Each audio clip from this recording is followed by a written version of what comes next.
Welcome to another episode of the State of the Bulldogs. Sam, Mike, Jeff, and Grant. Boys, we sweated one out there. This weekend as the Citadel was making the improbable run at a sweep of ETSU, and Mercer was taking care of business. But it came down to the last day of the season. Samford, ETSU both winning. We clinched the all-important double bye 2 seed in the SoCon. Boys, how we doing? Feeling good? Tournament starts Wednesday. We start Friday. Always good. Yeah, would have felt really bad if, we would have got swept and would have been the 4 seed having to play on Thursday afternoon instead of Friday morning. Oh, so, yeah, tough. Yeah, yikes. Roll it on Sunday. That's all that matters. Yep. Friday, Saturday could have been better. Okay, we needed Citadel. Like, if Citadel won 2 games and won the series, that'd be cool. And then we lost the first 2 and Citadel won the first 2. We're like, oh, well, this is the complete opposite turn of what we wanted to happen. And then, like Mike said, put up 14 and the Sunday cap to get the 2 seed after ETSU won game 3 in their series. Yeah, we were sitting there Thursday, Friday, Saturday series this weekend.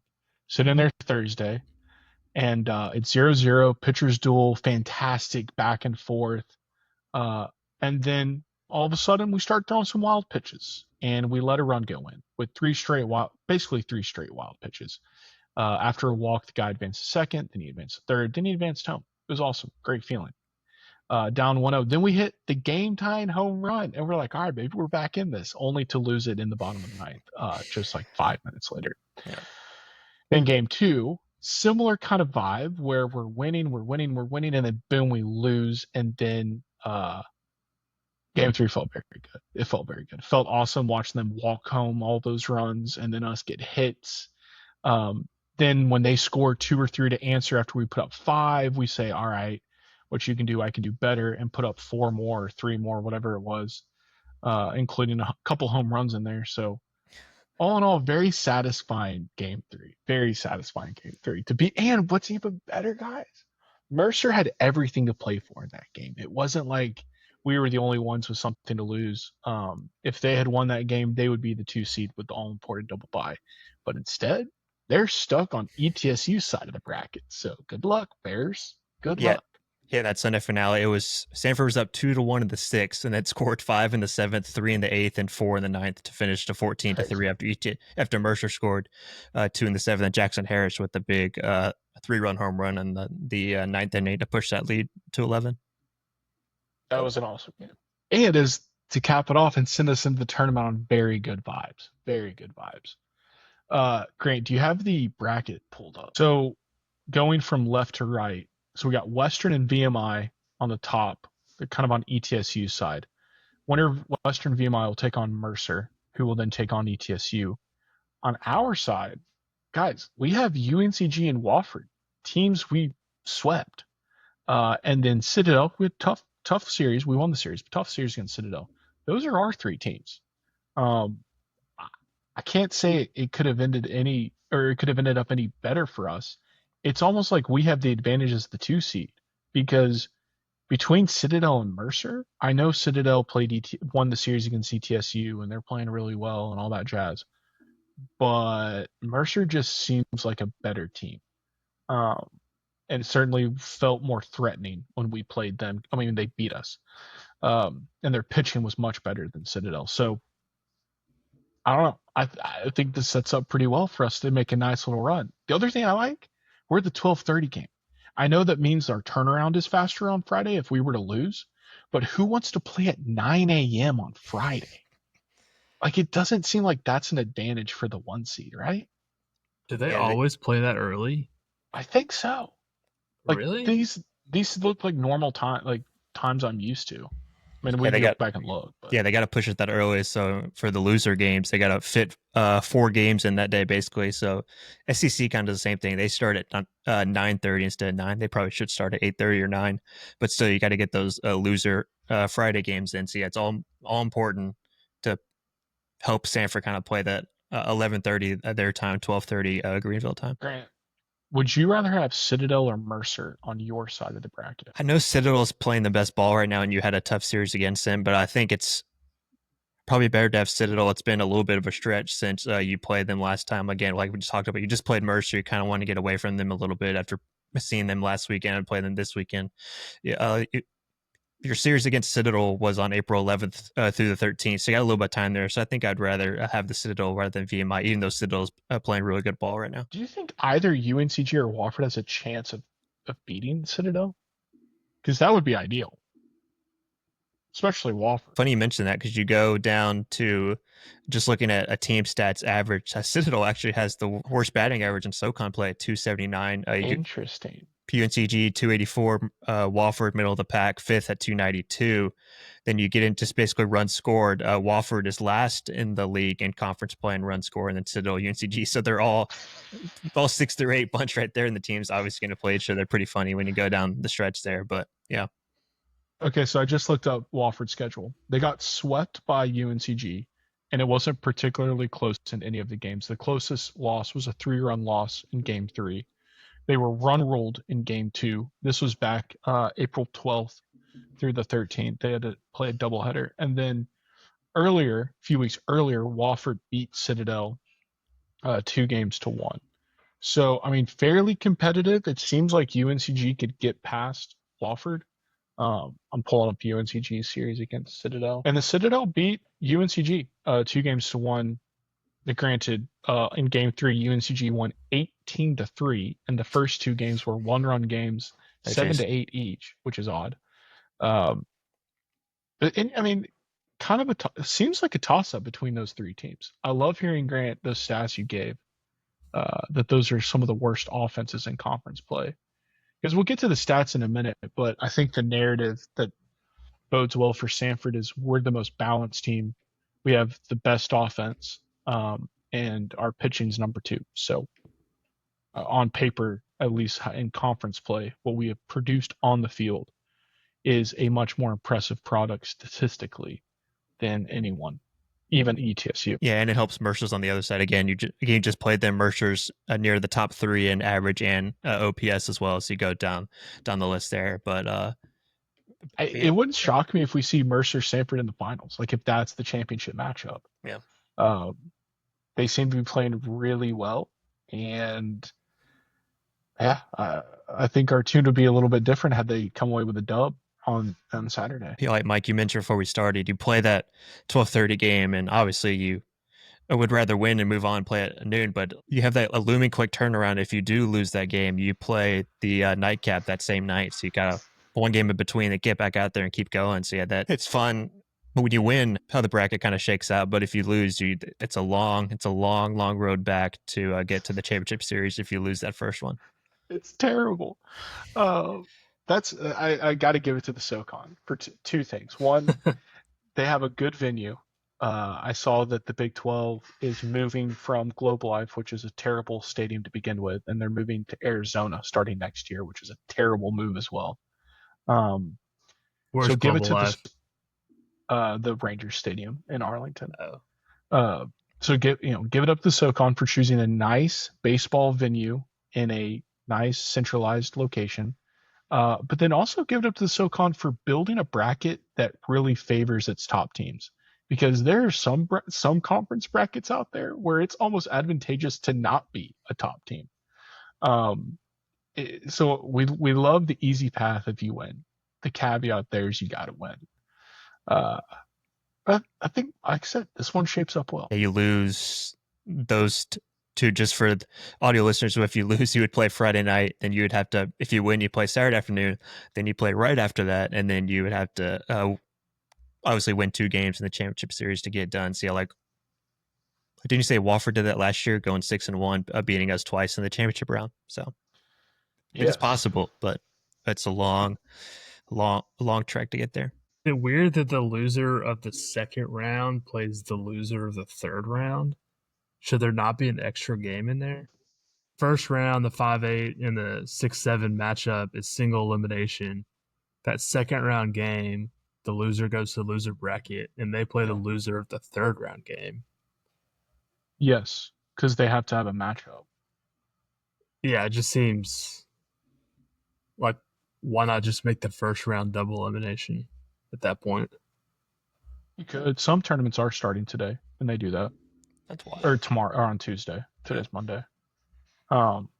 They just, I guess, are choosing not to. Yeah. You could, but it's also we only have 8 teams, so and you kind of the bottom 2 aren't necessarily. I'm not going to say they're auto L's, but I would be willing to bet my mortgage, Mike, that neither Wofford nor VMI is going to be winning the conference. Sam, you've lost your mortgage by now. You bet your mortgage too many times. I don't know. I think all those bets have been very safe. Yeah. I wouldn't place that bet on the SEC tournament. All 16 teams, single elimination, Tuesday to Sunday. That's actually insane. Grant. I would bet my mortgage that Missouri will not be winning this year's SEC that's true. title game. That's true. Yeah, that's true.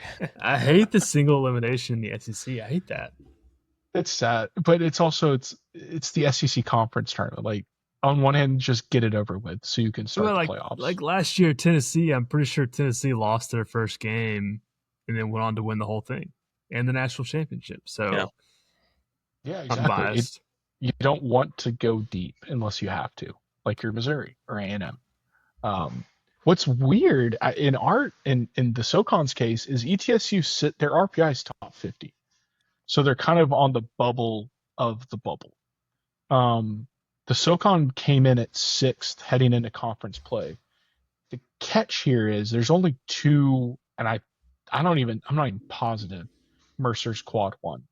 ETSU I think maybe the only quad 1, and then there's 3 or 4 quad 2s. So there is a very weird possibility where ETSU loses. It would have to be a loss to Mercer, I think, in the championship for them to have any kind of RPI chance at a at-large bid. But the possibility's out there. It's kind of odd. And I don't think they could do it if they lost to a quad 2 or 3 team, though. Yeah, and SoCon was 6th ranked RPI in the country, ahead of the American and some other conferences there. So, I mean, it's not likely. I mean, ETSU is a 3 seed in certain tournament brackets. You look at certain NCAA tournament brackets that you look at, but yeah, it's still probably out of the realm of possibility getting 2 teams in. But yeah, I just want to throw it out there because it is sweet. SoCon, 6th best conference, higher than the American. So take that, UAB. Yeah, at least one team in Birmingham still playing baseball. The other one is not. That's right. And another one will never play again. Well, that's tough. Yeah, that's tough. Yeah, that's all right. So I want to hear. We're talking about conference stats and player stats in a minute. But while we're looking at the bracket, Mike, give us gut feeling championship matchup. Oof. I'm feeling like we're gonna get through the first game and then lose to ETSU, head of the losers bracket, but I think we're gonna make the championship game. And then lose again. And then beat ETSU twice. Is that a possibility? It is a possibility. It's not a likely possibility. And then we're going all the way to Omaha. Why not? Yeah, might as well. That'd be epic. Yeah, possible. That's definitely possible. No, but I feel like Samford. I'm liking Samford right now. I mean, I know ETSU's been the favorite all season. Yeah. Obviously, Mercer at the 4 seed's a little sneaky because Mercer could have been the 1 seed easily. I think there are 4 1 seeds in this tournament, so we'll see. Give a lot of credit to Citadel, who's basically just gotten hot. Like, I'm not a believer. We'll get to the player stats in a minute. There's none of their players show up. Let's put it that way. Grant. ETSU does lead did lead in conference ERA at the only team under 4.360. Samford was second at 4.26.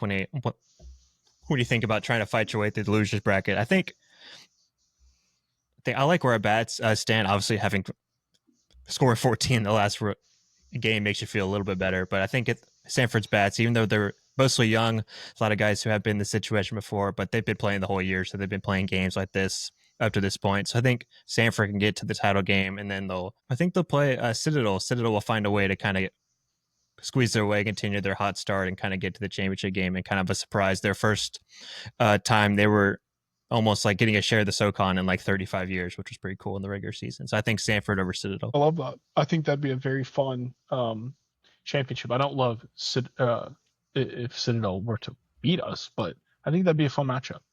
I'm curious to know who the local crowd would be cheering for. On one hand, it's a South Carolina school, but on the other hand, it's a SoCon rival. So, would be curious to see. As Samford is not going to get any public support. We are certainly targets on the back. People are probably welcoming ETSU. That was crazy, guys. ETSU won the regular season for the first time.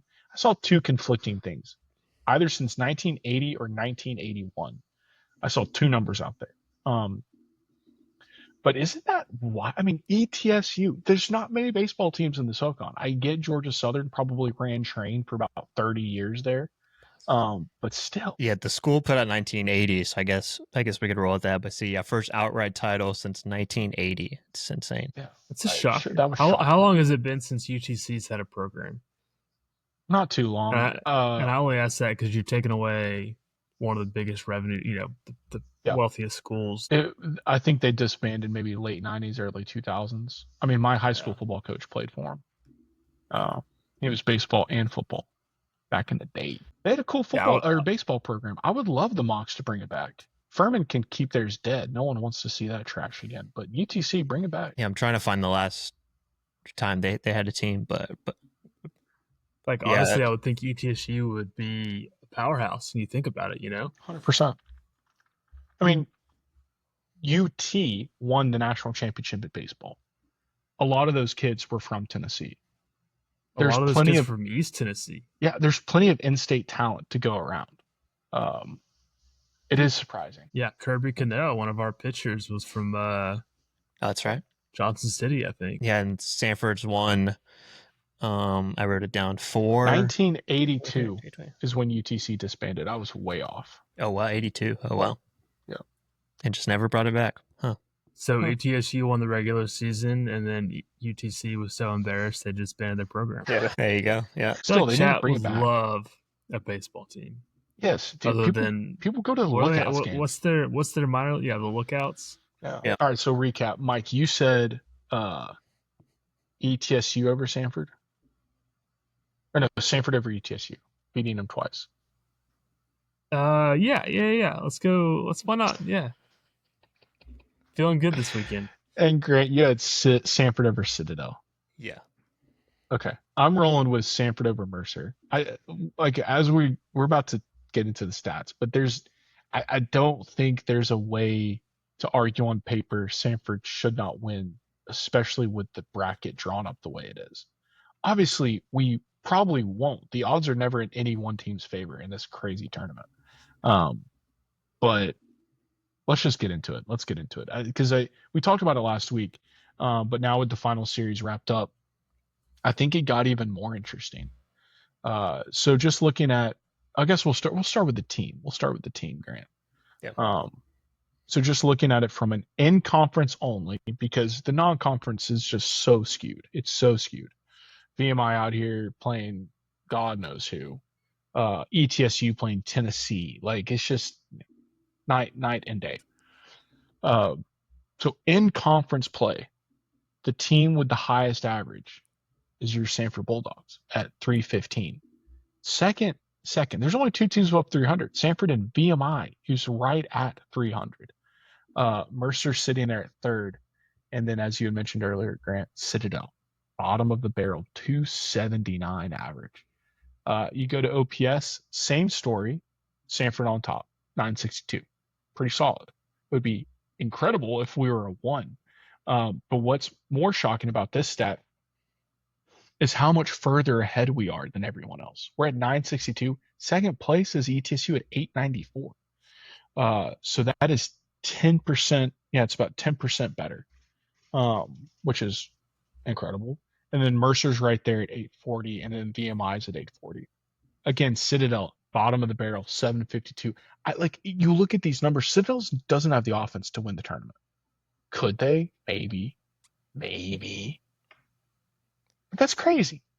You can't have the lowest average and lowest OPS and have confidence rolling into this thing, right? No, she's got to get hot at the right time. Citadel with just 6 homers this year. That's not even last. Wofford has 4 in conference play. Well, that's not surprising. That's not surprising. They only eat donuts at Wofford. There's no vegetables in those diets. Yeah, I'm jumping ahead, but And donuts too, with the Krispy Kreme they got there. Jumping ahead, Samford led in homers with 42. Between VMI, Citadel, and Wofford combined had 29 homers. Samford had 42 alone by themselves. Yeah. Yeah. You said Watford had 4. Yeah, in conference And play, Sanford VMI. had 42. Yeah. That is, guys, we're almost 30%. We had almost 30% more home runs than ETSU, who's second. That's an insane difference because the knock on our team is that we have the most strikeouts, but marginally more than ETSU. I think we only have 11 more strikeouts on the season than ETSU, and marginally less walks. Give me the advantage in the home run category over their a little bit better discipline at the plate, or at least ability to make contact. Yeah, I know we're just doing conference stats, but in non-con, Wofford or Citadel just had 13 homers and then 6, and SoCon play with 19. Wow. You could throw in the classic line, we're talking about all of this and watch Citadel win it, but I'm almost willing to bet my mortgage at this point that Citadel will also not win it. Like that's a putrid offense. But it is baseball. Things do get a little weird, especially in Greenville. Another stat, just total hits. Samford, numero uno, 232. Mercer's at 214. Close. That's almost 20 more hits, almost 10% more. Again, Samford, by far the best offense. And then it's not even, I think, we already hit on runs, right? Total runs. Yeah, Samford 177, ETSU second at 154. Yeah. Well, here's the best stat to make us feel real nice. And you mentioned this earlier, but it also came through in the conference stats. Last place in runs, Wofford, our side of the bracket. Second to last place in runs, Citadel, our side of the bracket. Third to last place in runs, UNCG, our side of the bracket. I mean, guys, it could not be more favorable. Meanwhile, you have ETSU, Mercer, and Western as number 2, 3, 4, who are all going to play against each other. Presumably, Western will play Mercer. All of that, the narrative bodes well for the Bulldogs. It's not sunshine pumping when you play 7 series, and over the course of 2.5 months of baseball, these are the results. Yeah, the only offensive category Samford doesn't lead in is stolen bases, and then they're second in walks behind ETSU, just 9 walks away from ETSU. Those are the only stats where they don't, where they aren't in first when it comes to offense. Pitching stats, and we'll get to individual in a minute, but pitching stats. The takeaway here, ETSU has the best 3 arms in the conference. We know that. The second takeaway here is they are not by far the best 3 arms in the conference. We have adequate arms to win the conference. Because when you look at K's, we have the power arms, 183 strikeouts from our pitching staff. Second place, Western at 174, but ETSU is down there at 149. So I guess they're what? They're the finesse pitchers and we're the power pitchers. And we have far fewer walks at 56 than most of the field. ETSU is number 1, 49. But I mean, still, that's basically the same. And in college baseball, if you don't give up walks, you usually win games. So just looking at that, we have way more strikeouts, basically the same amount of walks. I mean, over the course of a series, maybe give me the Samford pitching staff. Maybe. I don't know. Maybe. We'll get to the individuals in a minute, and it's pretty clear ETSU has 2 really good arms. Let's see. Home runs given up. This was what Western had a sneaky few stats in here where they were competitive. This was probably their best one. They've only given up 12 homers. We were second, tied for second with ETSU with 17. Last place, boys, VMI gave up 41 home runs. Like, what? What are they doing? So is that where Citadel and Wofford's homers came from? Was against VMI? Had to. Yeah. Had to. I'm gonna go search that. You keep going. All 4 of them. Yeah. The whip, we're pretty competitive. ETSU's first at 1.22, which is real nice. But we're sitting there at 1.33. We are both of those teams are leagues ahead of third, fourth, fifth, sixth. because you have Mercer who's in third at 149, which is a pretty significant drop off from ETSU. Slightly less, but still a nice drop off from us.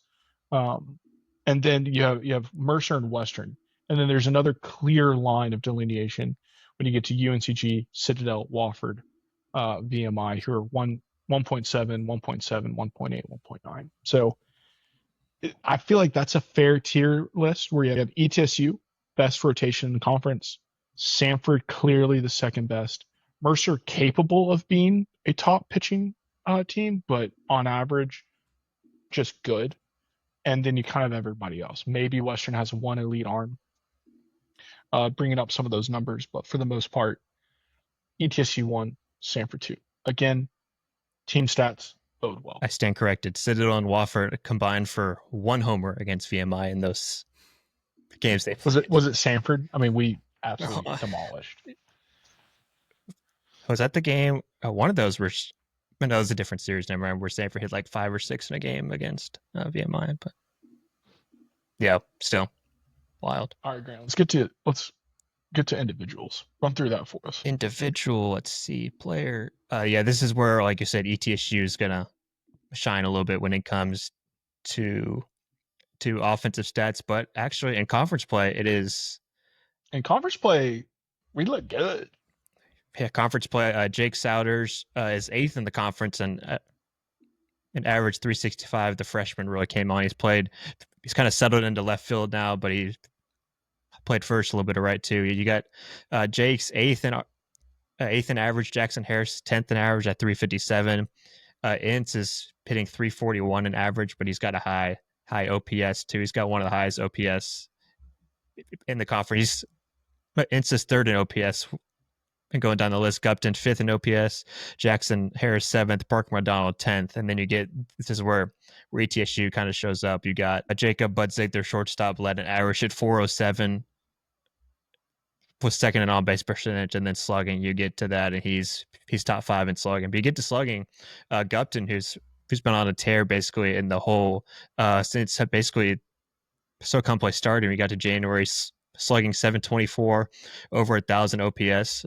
We looked it up. He led Samford in homers this year with how many homers did he hit? He hit 10 in conference play, and he finished with 14 on the year, or 13 on the year. So yeah, he hit 2 before April, and then just mashed the rest of the way, hitting 2 against Mercer, becoming SoCon Player of the Week. He's got that going on, and then hits. VMI Bradley Gardner led in hits. Jake Souders in conference play was 3rd in hits with 31. With Jackson Harris right behind him. You're seeing a lot of the same names with Souders, the left fielder, Harris, the first base, and the second base, who's been awesome, who's got a super high WAR, one of the highest WARs in the conference. So you got Samford's top guys have a good little bit of flair there when it comes to hits. Parker McDonald's also 12th at hits, so he's come on as late too. So yeah. I mean, that's what's wild is Jackson Harris, Parker McDonald, Jeffrey Ince, Michael Gupton, the core of the offense leads or is competing for a lot of major statistical categories against every single other player in the conference. Like, that's awesome. That's awesome. And it is shocking that Gupton will finish as the home run leader in conference play at 10. Did not see that one coming. Yes. I want to point out Jacob Budzig, the shortstop, had a 407 average in conference play. The dude is very good, but that's crazy. Yeah, going back to Gupton too, since May 3rd in 9 games, he's hitting 438 with 6 homers at 15 RBIs, leading Samford in home runs. And you just kind of go down Samford's list. They've got 7 guys playing at least 50 games. 5 of those 7 were not even on campus last year. You got all these newcomers in Gupton, Souders, the freshman, Ince with OPS over 1,000, led Samford in OPS and average. He's also has 17 doubles and 20 stolen bases too. And you just go down the line of either young guys or youngish transfers coming in, mixed in with a couple seniors who kind of have found their stride with Cade Card hitting in that 3 spot, and then Matthew Strand as well, kind of taking over the catching duty. So yeah, we didn't know who was going to be coming into the year, but these new young guys have kind of raked and have played most of the year. No, it's a good squad. The RBIs also stuck out. We have 3 of the top 5 in conference. Gupton led the conference with 27. Jackson Harris and had 24. He's tied for second with Tristan Carlos and TSU. Cooper Torres was fourth with 23, and then Parker McDonald fifth right there with 22. So 3 of the 5 in RBIs. That'll play. Yeah, and you go to Ince's WAR, 3.8 WAR, first and or second defensive run saves. All the other metrics, runs created plus 139. So he's up there with the best in the conference. He was second in defensive runs saved. Who was first? That is a good question. I need to go back and find that. I just have his numbers, but still, you go that he's been a switch hitter, led Samford. He's third in the conference in WAR. He's got double-digit homers and double-digit stolen bases. He's stolen 20 and 22 bags this year. That's a decent. It seems like Ince has a decent shot, or at least will be competitive for Player of the Year. I don't think we're going to have a Player of the Year. I don't think we're going to have a Pitcher of the Year. But Ince seems like our best bet. Gupton, though, he makes a case. His power alone makes a case in conference play. But I don't know how much these guys weigh the non-con, because some of these guys absolutely raked in the non-con. Yeah. Which is buoying some of their overall statistics. As we record now, we don't have the all-conference teams yet. Those should probably be out Tuesday, since games start on Thursday. So yeah, I expect Samford to have a bit of representation on those first, second, third, and freshman teams. Oh, I don't. Dude, even though we're reading you all of these stats, how many times have we come on here? And whether it be football, basketball, like in what world has the SoCon media ever ranked these guys accordingly? Never. Yeah. I mean, baseball, I think we have a decent shot. But like, for example, softball, they gave us so much, or some of the non-SoCon outlets gave Samford so much love for their all-conference teams and whatnot. And a lot of that, I think, just has to do with the narrative. So I think what we're going to see is you're going to see a lot of love for Citadel. You're going to see a lot of love for VMI. And you're going to see the most love for ETSU. And I think we'll get what's left over from that. I could be wrong, but I think that's kind of how the bias seems to have played out. The guys like the narrative. The number one team gets the most love outside of that. But even though we're reading through these lists of players where our guys in conference play are all top 3, top 4, that doesn't guarantee. Like, all team, I think we'll have Ince and Gupton. I think we'll have 2 all team, or first team, all SoCon. Probably 1, but maybe 2. Yeah, Ince is a lock to be on first team, and then we'll see how it goes between the second and third team if filters in if Harris and Gup find their way on those second and third teams. And obviously Blash will be first team all freshman for pitching. But let's get to pitching, because I think this is an interesting one. Because, I mean, Riggins, although it seems like it's been up and down, he's been pretty steady when you look at the arc, the whole course of the conference season. And he's not too far off the top. He was closer to the top than I think I would have guessed. Especially because all we hear about is ETSU's pitching, which is sick. They have their starters are 3 in the top 4 in ERA and conference play. With Miller right there with them, with the only 4 guys with the ERA under 3. Miller with a 2.74 ERA, and then 45 Ks, which tied for first in the league in his 42 innings that he pitched. Guys, he has the case to be pitcher of the year. He is not going to get pitcher of the year, and that's kind of my whole point. Is he leads in conference play in Ks, which is a huge category for pitchers, obviously. He's right up at top 3 in ERA, with the number 1 guy not too far away at 251 in conference play. Now Brady Frederick, ETSU's guy, he does have an outstanding whip of 0.87. Like, that's absurd. That in college baseball, that is absurd. But still, I mean, Miller's right there at 1.17, which is very good as well. But he's not. I mean, Brady's going to win pitcher of the year. Probably guaranteed. Yeah, just 32 innings for him, but yeah, still, you just go through those numbers with that ERA is pretty sick. Yeah, I mean, it's filthy. I mean, that's the other thing, is maybe you could argue we rely on Miller more, so maybe you cut him a little bit of grace there. Yeah, because ETSU just has more depth, more quality depth, as we have seen. We give up games late, which is not what you love to see. But yeah. Anyway, so Brady leads in ERA. Miller led in Ks, He's tied in Ks with Davis Wright of Western Carolina. So that's Western's guy booing their statistics. His whip was 1.34. Miller's opponent's batting average 200. That's pretty awesome.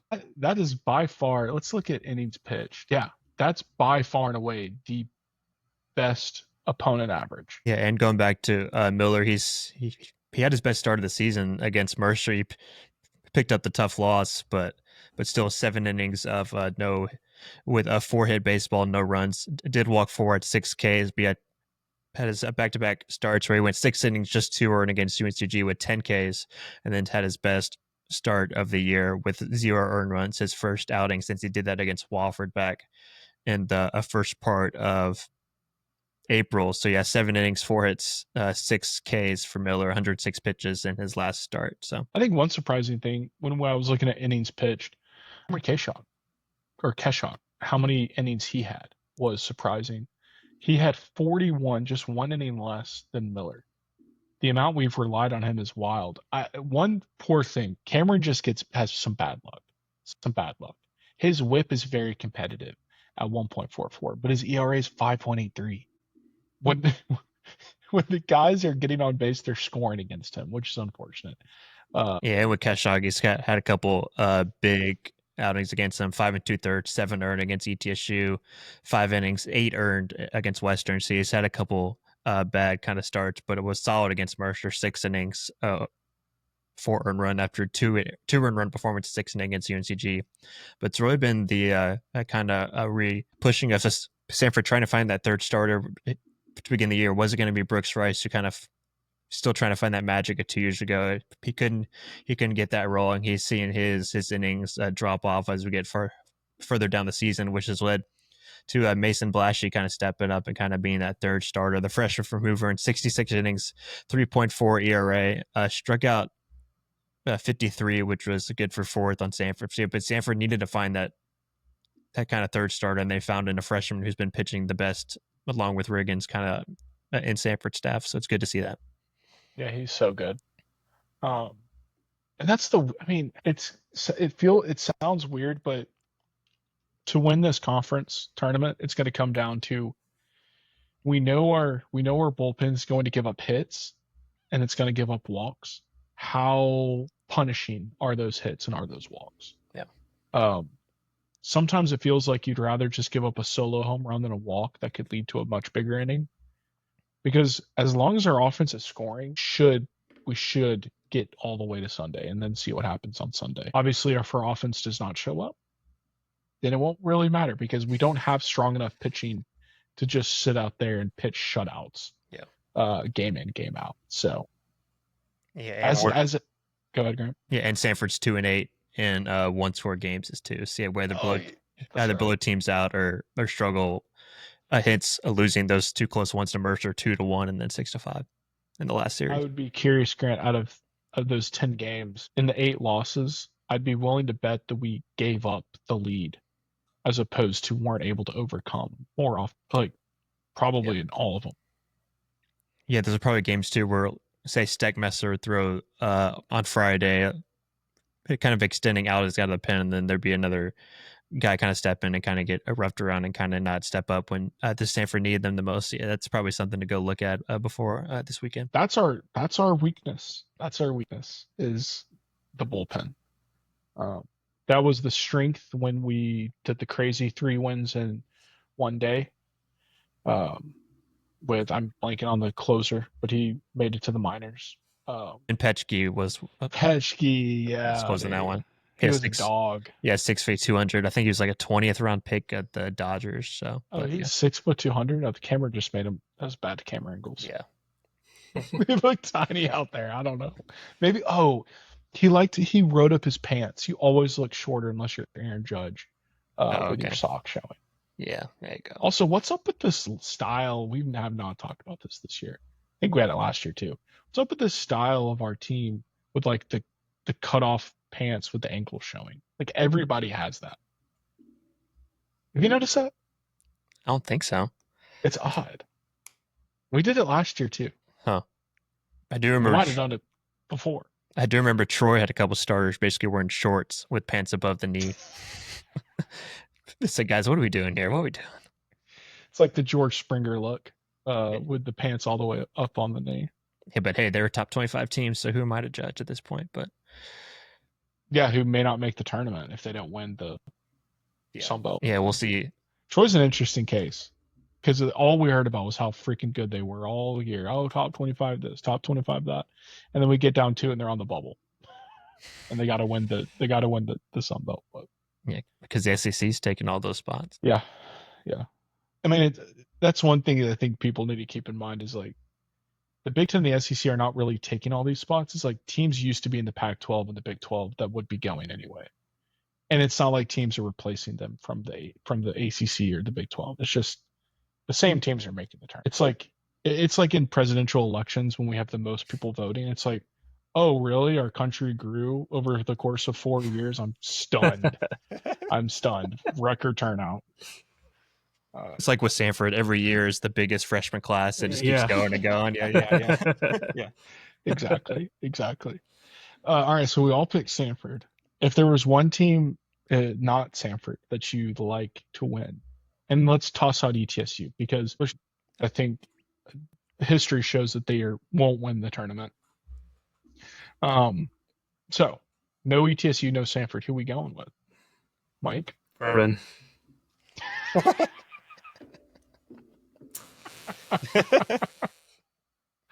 Probably Mercer though, for real. I love it. That was such a quick. That was good. Yeah, that was good. Yeah, I think Mercer's a strong team. Obviously, had a shot at the 1 seed, and Sam, you already bet your mortgage it wouldn't be Citadel, so I'm gonna go Mercer. That's right. Yeah, that Colton Costner kid was good. He was good, and their lineup is dangerous. Grant, who you going with? The old Mark McGuire, Sammy Sosa, Agletics with a Maddox commercial came on with a Chicks Dig the Long Ball, so I can't choose Citadel because they had 6 homers this year, right?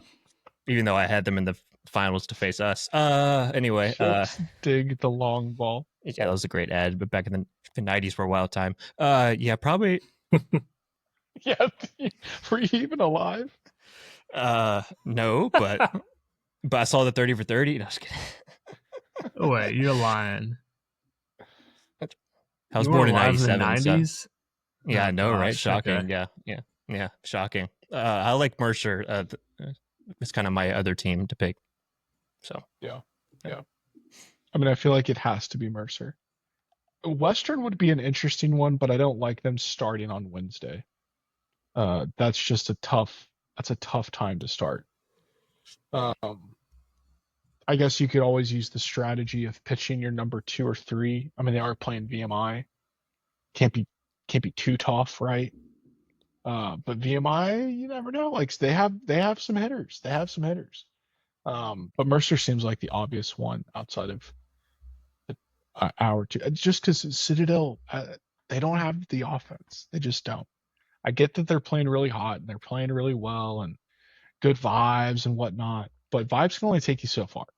It's like running your gas on fumes. It's like you can keep going, but like at the end of the day, you still gotta have something. And right now they're hot air. They're hot air. So the power of friendship is not enough for you to decide to pick Citadel. No, yeah. Especially they don't hit home runs. Wofford is like the only team allowed to win the tournament that doesn't hit home runs. Right? Yeah. In 2025, Wofford's not hitting home runs because they're trying not to hit home runs. Exactly, Mike. Exactly. That's a great point. That's the best point made all evening. Is that right there? I know ball, Sam. I know ball. That's right. I didn't look this up, but last thing, bracketology wise, where's the SoCon champ placed right now? D1 Baseball had ETSU as a 3 seed in, I want to say Tallahassee, but that doesn't sound right. But where was it? Interesting. 3 seed, not in Vandy. They have them in Athens, 3 seed in Athens in the Georgia regional. All right, we would be a 4 seed. Where would we be? Probably either C schools that would be regionally based. Like I guess you would look at here. You would go to Would they just send us to Tallahassee again? Because actually, a fair amount of schools in the South and Southeast that'd be close enough. Went to Auburn last year. We're in the tournament. where do they have the American athletic champion going? Good Oh, question. actually, no. UTSA has a 22 RPI and is winning that one. A more comparable one would be Mountain West, but they're geographically irrelevant. The A10 has a close-ish RPI. There's actually no good comparison because I was trying to find a team of equal RPI with a similar conference in a similar area, but there's not a good one. The Southland comp is fair. Like, where do they have C-Law playing? Somewhere in Texas, probably. That sounds right. And they might even have them as a 3 seed. This is great radio. I'm just scrolling Instagram trying to find it. Sela. I don't see Sela in the UTSA 2.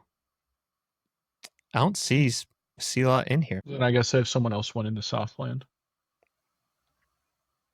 Do you see Oh, is that Dallas Baptist maybe? UT Rio Grande? Oh, UTRGV. Let's go. Yeah, I don't see them in here. See them in here either, huh? Lamar. Come on, Who Lamar. do they have winning the Southland? At this point, you're picking the Citadel of the Southland. I have no idea. That's a great question. Pretty decent baseball conference. C-Law's 58 RPI, UTRGV's 45th, Lamar 61, McNeese 78, Northwestern State 79. I think they're the Devils. Houston Christian 91. There you go. Houston Christian. That's who they have in this one. That's a decent comp. They're 91 RPI. Yeah, they have them in Austin.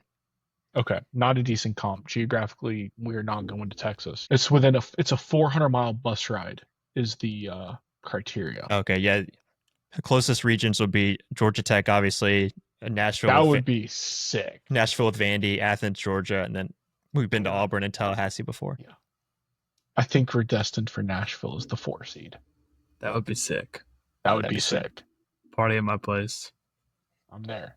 We'd have to go to that. All right. Anyway, big tournament starting on for the Dogs Friday. Started for the conference on Wednesday when this episode drops. Very interested to see who won the SoCon regular season accolades, which will hopefully be out before the games begin. But otherwise, go Dogs. We have a good shot at this.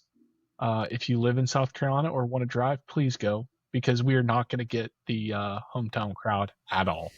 Go with that. Say the Bulldogs is out.